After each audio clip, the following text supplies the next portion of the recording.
विनोद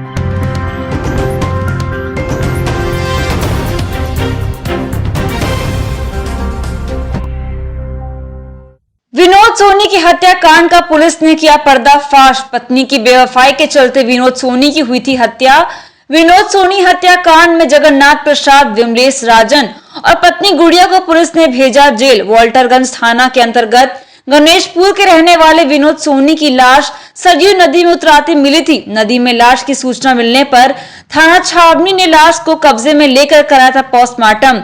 वाल्टरगंज थाने की पुलिस ने एक एक कड़ी को जोड़ते हुए विनोद सोनी के हत्यारों को धर दबोचा।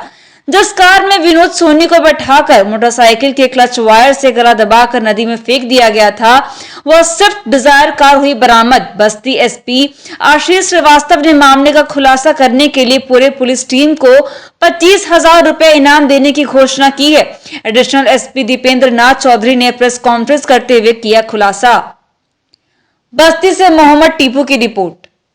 खुलासा हुआ है जिसमें वाटरगंज थाना क्षेत्र में हत्या हुई थी, जिसकी लाश को ठिकाने लगाने के लिए छावनी थाना क्षेत्र के सरजू नदी में फेंका गया था। सर, किस तरीके से इस घटना को अंजाम दिया था और क्या कुछ कारण रहा इस हत्या के पीछे?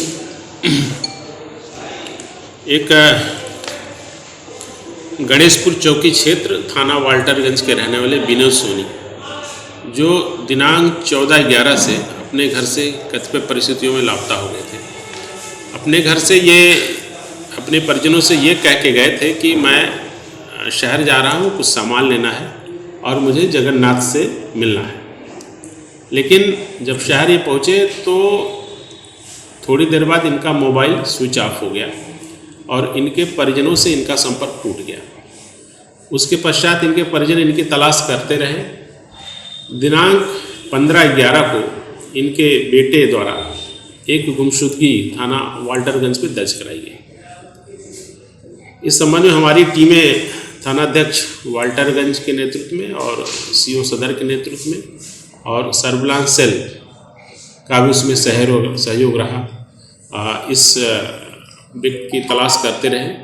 18 तारीख को थाना छावनी क्षेत्र में एक डेड बॉडी नदी में मिली थी और चूंकि मृतक के जेब में मोबाइल था और कुछ अन्य पेपर्स भी थे, उस मोबाइल के माध्यम से इनकी पहचान विनोद सोनी पुत्र जगदीश सोनी थाना वाल्टरगंज के रूप में हुई।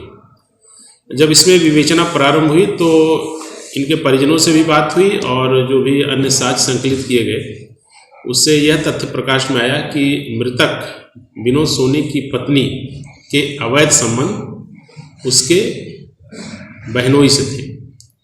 इसके एक चचेरी ननद थी, उसका हस्बैंड जगन्नाथ, जो कि न्यायालय में एडहॉक रूप में काम करता था, उसके इससे अवैध संबंध थे। और गुड़िया जो इसमें अभियुक्ता है, उसके चूँकि पति से इसी वजह से संबंध खराब हो गए थे और उसने अपने इस प्रेमी जगन्नाथ से ये बात कही थी कि हमारे पति को ठिकाने लगाओ और मैं तुम्हारे साथ रहना चाहती हूँ। इसके बाद इनके पति ने योजना बनाई और दिनांक 14 को उनको यहाँ बुलाया कचहरी में, उनकी गाड़ी यहीं खड़ी करवा दी। और चूँकि इनका एक मकान भी बन रहा था, उसमें 2 व्यक्ति विमलेश और राजन वहाँ पर मजदूर के रूप में काम कर रहे थे। इन्होंने उनको लालच दिया कि हम तुमको पैसे भी देंगे और तुमको हम जो है आवास अलॉट करवा देंगे।